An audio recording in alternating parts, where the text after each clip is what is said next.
Hello and welcome to your next video. Today I'm going to show you how to fill out a checkbook register. But even if you never have a checkbook, this will still be a great way to keep track of your money. And we're off.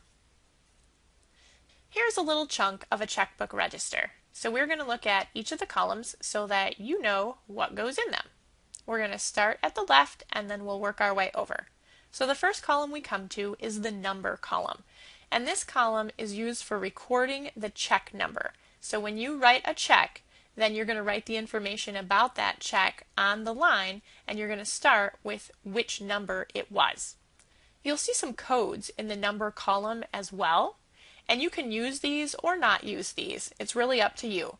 DC stands for debit card, and then TR stands for transfer. Personally, I don't use codes because the vast majority of the stuff I do is a debit card purchase, and I know that. There's really no reason for me to write down an additional code. In the next column, you're going to record the date, and that's pretty simple.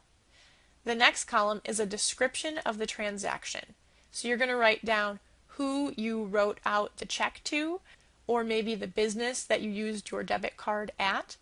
You can even be more detailed. Notice that it has the name there, like Meijer, but then there's a little dash and it says groceries. So you're reminding yourself what you wrote that particular check for or why you used your debit card there.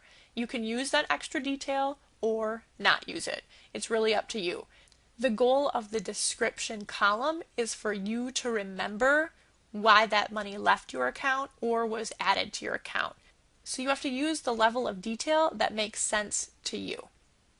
We're going to look at the next couple of columns together. We're going to look at the checks and fees and the deposits and interest. In some checkbook registers, this may be called debits and credits. It just depends on how they were printed. Basically, you've got two columns, and one column is used for any money that is leaving your account, and one column is used for any money that's entering your account or coming into your account. And as long as you remember that, you'll be all set. So here we have checks and fees, so that's the money leaving our account. We have deposits and interest, that's the money entering our account. And between them, we have a little check mark column. We're not going to worry about that at this point. We're going to use that when we reconcile. So you'll see me use that column in the reconciling video, but right now we're not going to fuss with it. The last column on the right there is the balance column. The balance column is very important because that's the one that tells you how much you have in your account right now. So when you write a check, you're going to subtract that amount from the balance and then write the new balance on that line. When you make a deposit, you're going to add that amount to the balance and write the new balance on that line. So you're always adding and subtracting as you complete transactions so that you know how much money is in your account at any given time. And that's really all there is to filling out a checkbook register. If you know what goes in each of the columns and you can do some addition and subtraction to keep track of your balance, then you're going to be all set. Okay, I want you to sketch out a little chunk of a checkbook register because I'm going to have you add 3 transactions of your own.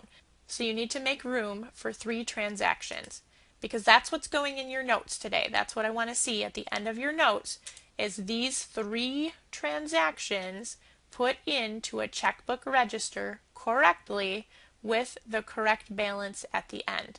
So take a quick look at each of these and remember that you can pause your video if you need more time. If you've watched this video and you can correctly fill out your checkbook register, then you're all set. That's what I wanted you to get out of this particular video.